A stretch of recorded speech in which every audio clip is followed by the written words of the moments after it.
রাত পোহালে রাজ্যে গণতন্ত্রের উৎসব। এসআইআর আবহে রাজনৈতিক সমীকরণ বদলে গিয়েছে আপাদমস্তক। গত 3টি নির্বাচনের ফল অনুযায়ী উত্তরবঙ্গ, বাঁকুড়া, পুরুলিয়াতে বিজেপি ভালো ফল করেছিল। অন্যদিকে মালদহ, মুর্শিদাবাদে ছিল শাসক দলের পক্ষে। তবে এবার কার্যত উলট পুরাণ। হঠাৎ এমন কি ঘটলো যার জন্য বেশিরভাগ সমীক্ষায় নিশ্চিত করে কোনো অ্যাকুরেট সংখ্যা দিতে পারছে না? প্রথম দফায় অর্থাৎ 23শে এপ্রিলের নির্বাচনে রাজ্যের 16টি জেলার মোট 152টি আসনে ভোট গ্রহণ হতে চলেছে। কোন আসনে কে এগিয়ে সেই নিয়ে ইতিমধ্যেই আমরা সমস্ত তথ্য দিয়ে বিস্তারিত ভিডিও করেছি। সেই ভিডিও শেষে স্ক্রিনের উপরে প্লে লিস্টে ক্লিক করে অবশ্যই দেখে নিতে পারেন। আর আজকের ভিডিওতে এই 16টি জেলার মোট 152টি আসনে গতকাল রাত পর্যন্ত সার্বিক অবস্থা বিচার বিবেচনা করে যে রিপোর্ট উঠে এসেছে সেই তথ্য দেওয়া হলো। শেষ মুহূর্তে পাওয়া বেশ কিছু খবর এবং ঘটনার ভিত্তিতে আগের সমীক্ষার থেকে এই সমীক্ষা কিছুটা পরিবর্তন হয়েছে। নমস্কার, আমি মৌমিতা, আপনারা দেখছেন বেঙ্গলি মিরর্স ইউটিউব চ্যানেল। আগের ভিডিওতে আপনাদের প্রচুর সমর্থন পেয়েছি। অনেকেই আমাদের সমীক্ষার সঙ্গে একমত হয়েছেন, আবার আমাদের শুভেচ্ছা বার্তা জ্ঞাপন করেছেন। আরও এইভাবে পাশে থাকবেন, ভিডিওটি লাইক করবেন এবং চ্যানেলটি সাবস্ক্রাইব করার অনুরোধ রইল। এবার সমীক্ষায় ফেরা যাক। তবে সমীক্ষা শুরুর আগে বিধিবদ্ধ সতর্কীকরণ। এই সমীক্ষা বিশিষ্ট সমীক্ষা সংস্থার করা। নির্বাচনকে প্রভাবিত করা বা কোনো দলের পক্ষপাতিত্ব করা আমাদের সমীক্ষার উদ্দেশ্য নয়। আমরা কোনো দলের পক্ষেও নই, আবার কোনো দলের বিপক্ষেও নই। তাই এই সমীক্ষা দেখে নয়, বরং নিজের বিচার বিবেচনায় নিজের পছন্দের প্রার্থীকে নিজেই ভোট দিন। সমীক্ষার ফল মনোপুত না হলে মার্জনীয়। কোন আসনে কে এগিয়ে আপনার রায়টাও নিচে কমেন্ট করে আমাদের অবশ্যই জানাবেন। তাহলে শুরু করা যাক। প্রথম দফার প্রথম জেলা কোচবিহার।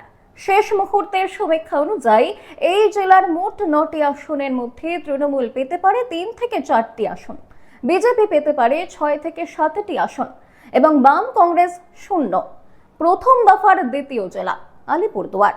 এই জেলার 5টি আসনের মধ্যে বিজেপি পেতে পারে 3 থেকে 4টি আসন, তৃণমূল পেতে পারে 1 থেকে 3টি আসন এবং অন্যান্যরা 0। পরবর্তী জেলা জলপাইগুড়ি। 7টি আসনের মধ্যে বিজেপি পেতে পারে 4 থেকে 5টি আসন, তৃণমূল পেতে পারে 2 থেকে 3টি এবং অন্যান্যরা 0। পরবর্তী জেলা কালিম্পং এর মাত্র একটি আসন, আর সেটিতেই গেরুয়া ঝড় ওঠার সম্ভাবনা রয়েছে। এরপর দার্জিলিং জেলা। এই জেলার 5টি আসনের মধ্যে তৃণমূল দখল নিতে পারে 1 থেকে 2টি এবং বাকি 3 থেকে 4টি আসনে ফুটতে পারে পদ্মফুল। পরবর্তী গুরুত্বপূর্ণ জেলা উত্তর দিনাজপুরের মোট 9টি আসনের মধ্যে জোড়া ফুল ফুটতে পারে 2 থেকে 3টি আসনে, পদ্ম ফুটতে পারে 3 থেকে 4টি আসনে, কংগ্রেস পেতে পারে 1 থেকে 2টি আসন, আর ইসলামপুর কেন্দ্রে ত্রিমুখী হাড্ডাহাড্ডি লড়াইয়ের সম্ভাবনা রয়েছে। পরবর্তী জেলা দক্ষিণ দিনাজপুরের মোট 6টি আসনের মধ্যে 3 থেকে 4টি আসনে উঠতে পারে সবুজ আবির এবং বাকি 2 থেকে 3টি আসনে দেখা যেতে পারে গেরুয়া ঝড়, অন্যান্যরা 0। পরবর্তী জেলা মালদহ। এই জেলার মোট 12টি আসনের মধ্যে বিজেপি দখল নিতে পারে 4 থেকে 5টি আসনে, কংগ্রেস ভালো ফলাফলের সম্ভাবনা রয়েছে। এই জেলা থেকে পেতে পারে 4 থেকে 5টি আসন, আর তৃণমূল কিছুটা ব্যাকফুটে, বাকি 1 থেকে 2টি আসনে ফুটতে পারে জোড়া ফুল। পরবর্তী জেলা মুর্শিদাবাদ।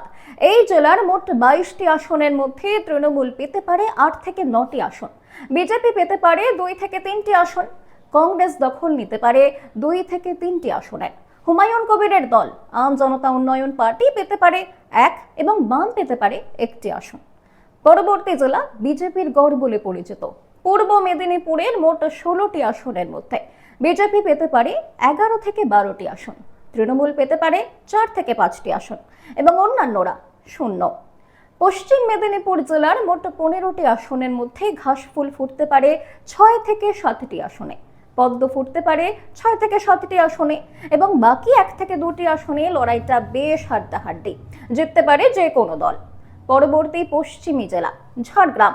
তার মোট 4টি আসনের মধ্যে 2টি পেতে পারে বিজেপি, 2টি পেতে পারে তৃণমূল।